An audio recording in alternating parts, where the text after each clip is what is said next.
Okay, so I'm going to show you how to make a quick game using Gamemaker Studio. It's going to be a 2D game, and it's going to be using most of the tools that they have that represent code and a little bit of coding itself. But it's going to be a real quick game that's going to be fun. And just if you've never used Gamemaker Studio before, this is going to be a great tutorial for you. So what we're going to do first is just click File, New Project. We're going to start a whole new project. I'm not even going to save the changes from before. So I'm going to go ahead and name the project Austin's Cool Game and hit create. And I'm still not going to save those changes. Okay, so I've got a new project window here. And first thing I'm going to want to do is create a background for my game. So it's going to be a real simple game where you're a smiley face trying to avoid frown faces. It's a good moral message, and we're going to go ahead and create a background to have this game take place in, and we're going to put that background to a screen. But before I get ahead of myself, I'm going to go ahead and I'm going to create a background. So I'm going to right click on backgrounds here, and I'm going to click create background.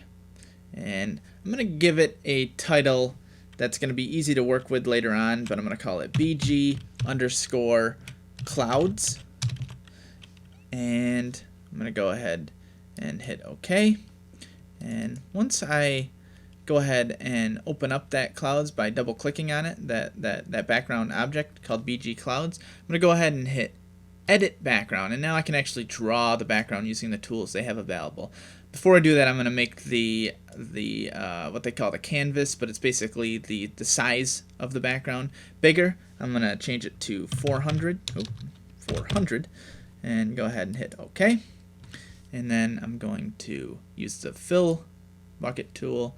I'm going to click a nice sky color, and I'm going to fill it.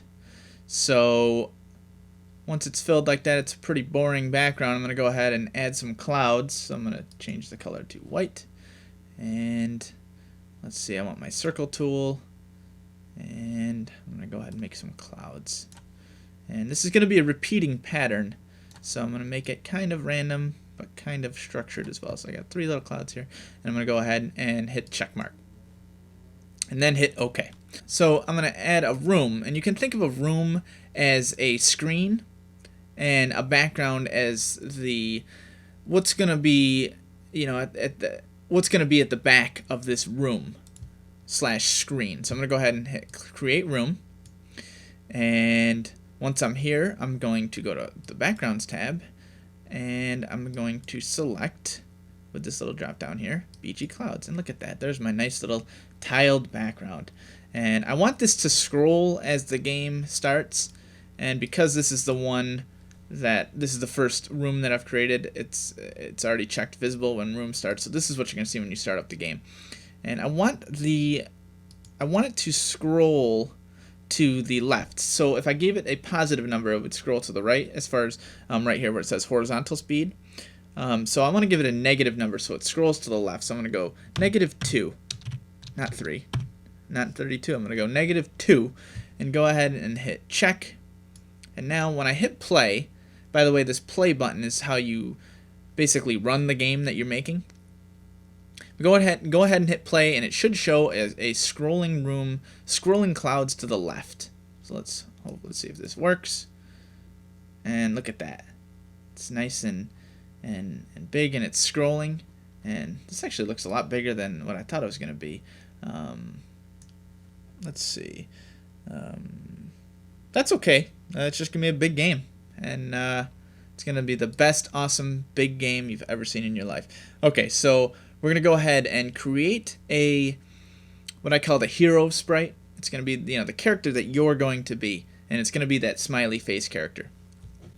Okay, so it's going to involve 2 things. You're going to have a sprite, and that sprite is going to be included with an object. So the sprite is kind of like a frame, and the object is basically like a container of frames. So first, just to show you how it works, we're going to create a sprite. So I'm going to go ahead, right click on sprites and click create sprite. Now I'm going to give it a name, SPR_hero, because it's our hero. And I'm going to go ahead and hit OK.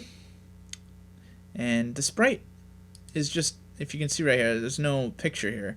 I'm going to double click on the hero sprite, and I'm going to click Edit Sprite. Okay, and from here, I can actually draw what I want it to look like.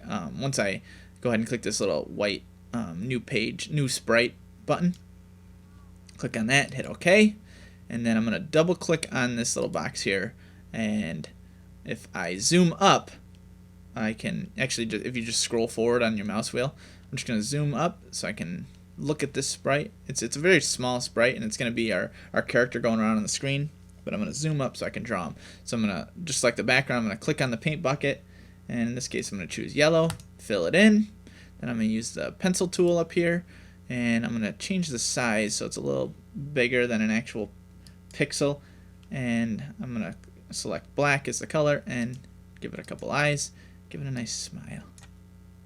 Look at that. It's beautiful. And I'm going to go ahead and hit check mark.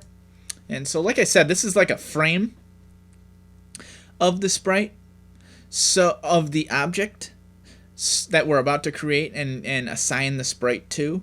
But for now, before I do that, I want to actually give this thing a little animation. So what I'm going to do is I'm going to click on the sprite itself, and I'm just going to click copy these little pieces of paper here. You can also do Control C, and then I'm going to hit paste, or you can do Control V to paste.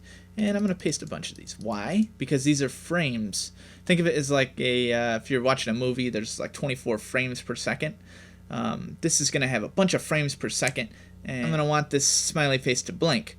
So what I'm going to do is I'm going to add a frame at the end here and actually double click on it and edit it so he's blinking. So instead of erasing the black, I'm just going to draw over the black with yellow, and I'm going to give him a little blinking motion here. A little, well, it looks like blinking. And then I'm going to copy this one and paste a couple of them. And if you hit this little show preview button here, it'll show you what it's going to look like. And you see he blinks. So he's blinking very quickly. He's blinking very quickly. You know, we want our hero to be watching most of the time. So actually, I'm going to click on the one where he's got his eyes open and give him a couple more, more time with his eyes open than blinking. So now, if you see, he holds his eyes open a little bit longer.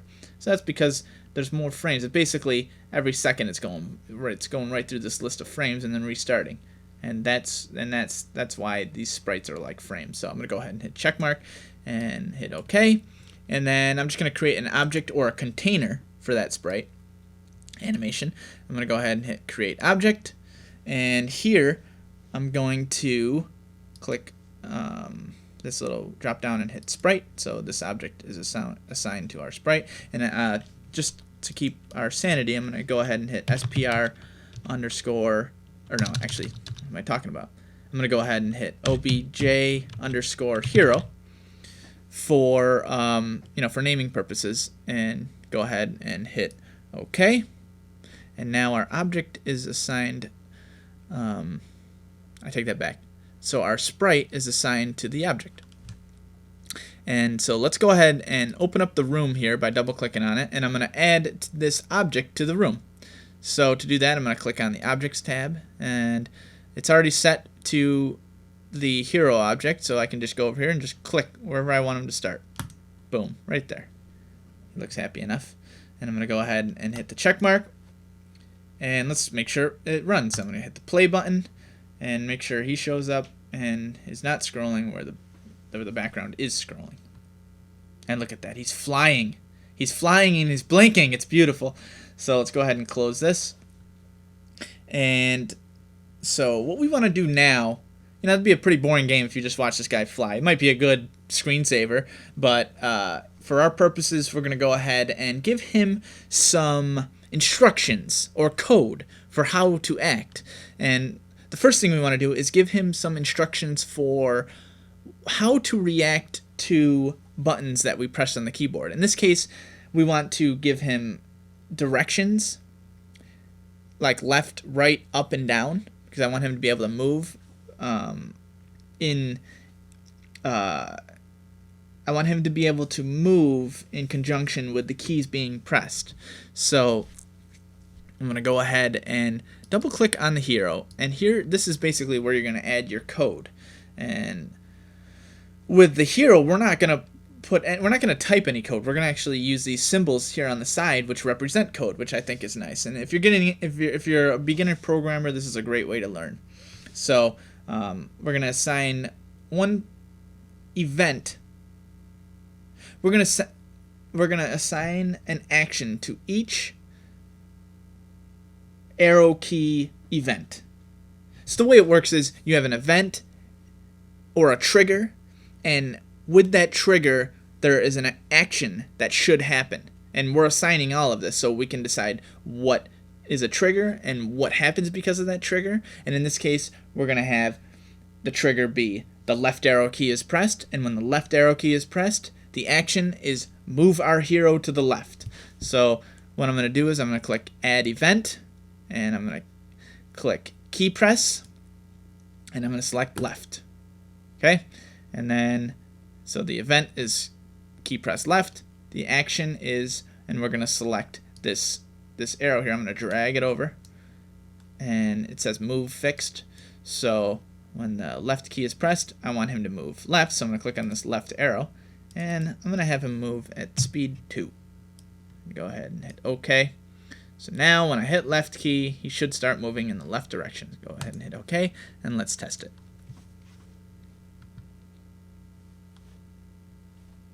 Okay, so let's see.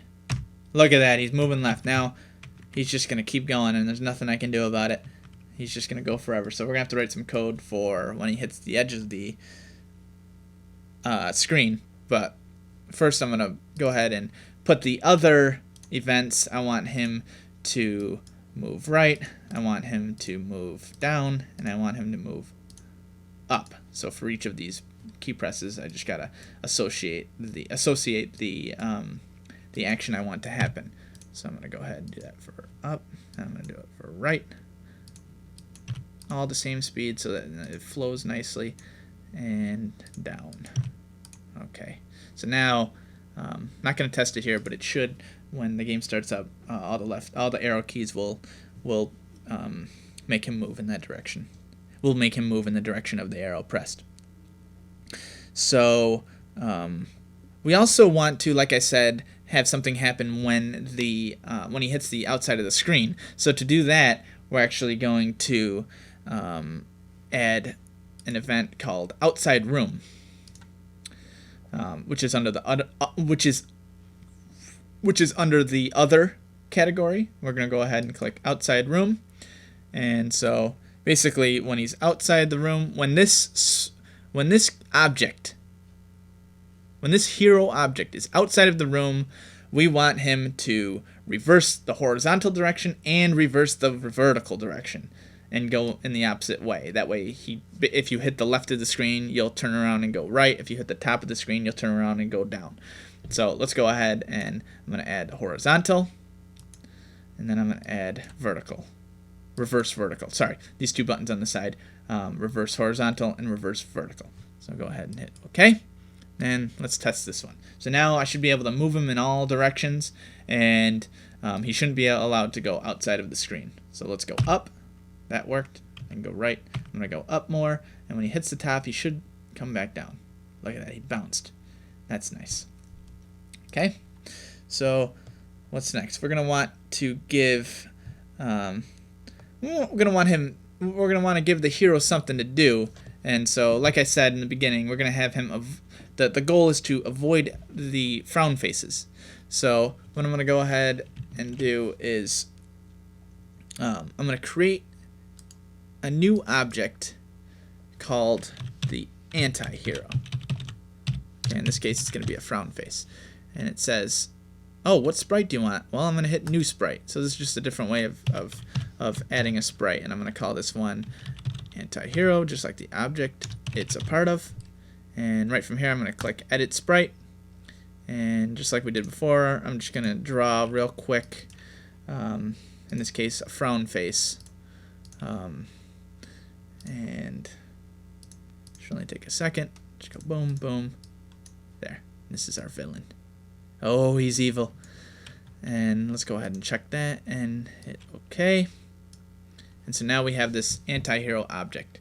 So right now, the anti-hero, he just exists. And I don't want to do what we did before, where I don't want to add him to the screen just yet. I want him to come flying at the hero at random times. So what I want to do is add an event called create. And basically what this means is when the object is introduced to the room, to our game, what happens is going to be under the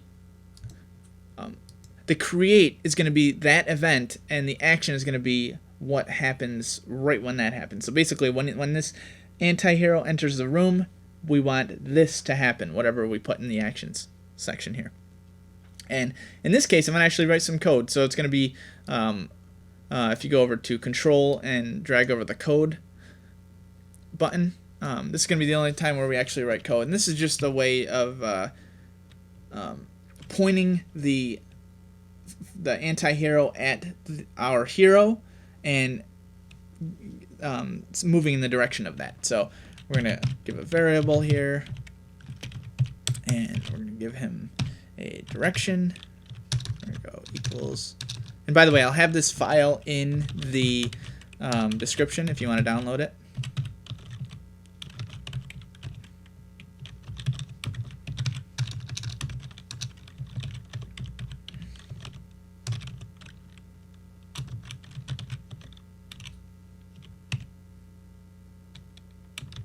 So right here, we're just having him point at the hero. And we want the speed to be, let's say we want the speed to be 10 for starters. Speed equals 10. I cannot type. And then motion set.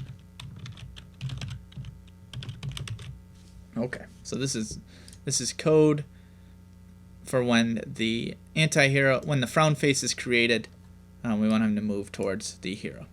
So we can hit play, but nothing's going to happen because nothing has called this anti-hero to be created yet. So we're actually going to do that on our hero code. And the way we do that is we're going to add an event called step. And you can think of step as a sort of loop, where it's just an infinite loop. It's going to do it as many times as it can for every frame. So we're going to go over to Control and click on this piece that looks like a die.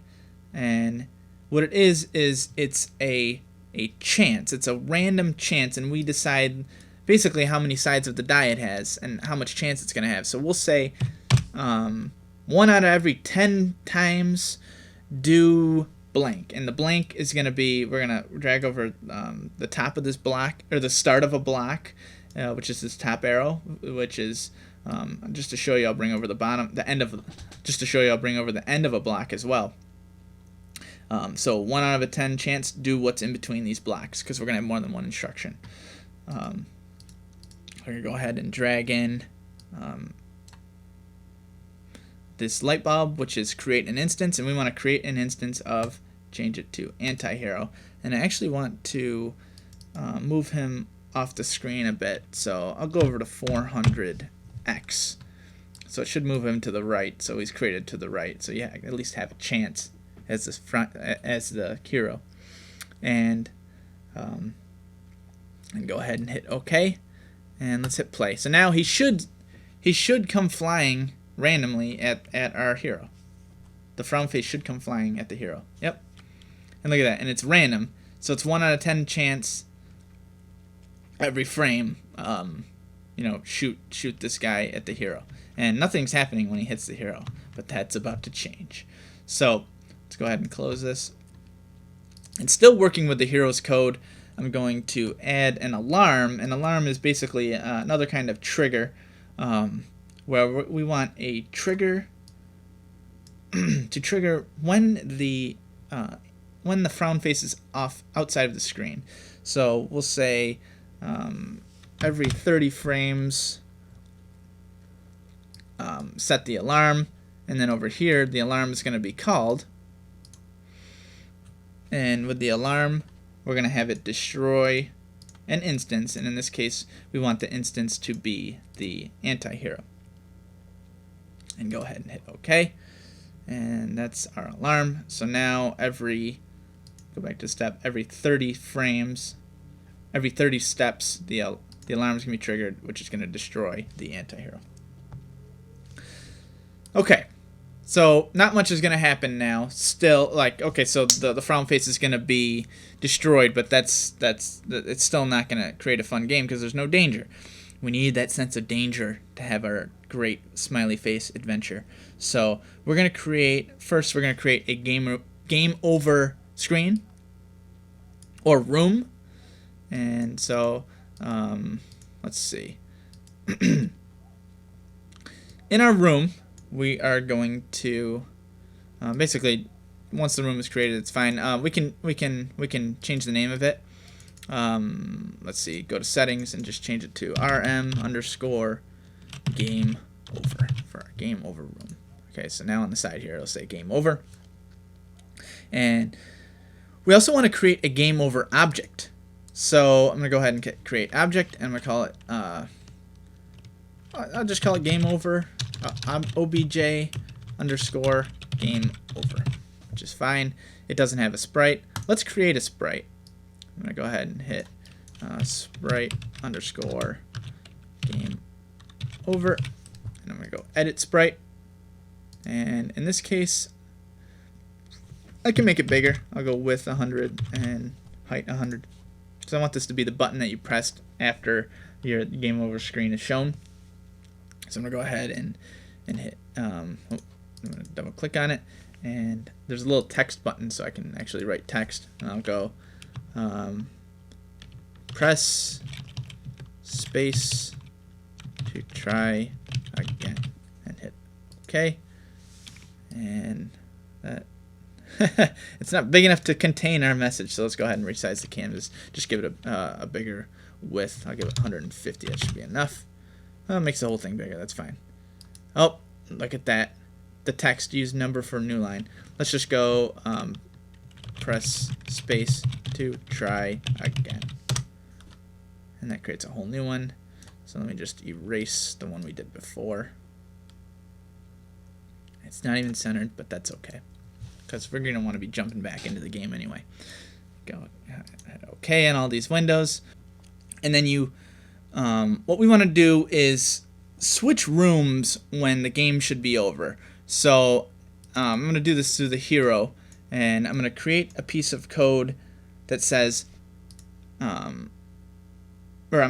so a piece of code that has an event of collision, and a collision with the anti-hero. So basically, when the anti-hero collides with our hero, do this. And the do this is you want to go to, let's see, it is in main 1, and it's a little down arrow, and it's a different room, and we want to switch it to game over room. So when collide with object anti-hero, go to room game over. So let's go ahead and hit OK, and let's go to the game over room and see what it looks like. Not much right now. We want to add the game over object, so I'm going to switch it here to game over, and just click once, and I'm going to make this bigger, make it like the size of the room. That way when you click, we'll do this in a second, when you click, you'll actually, it doesn't really matter how big it is, but I'm going to make it big anyway, because we're going to assign some code for the spacebar.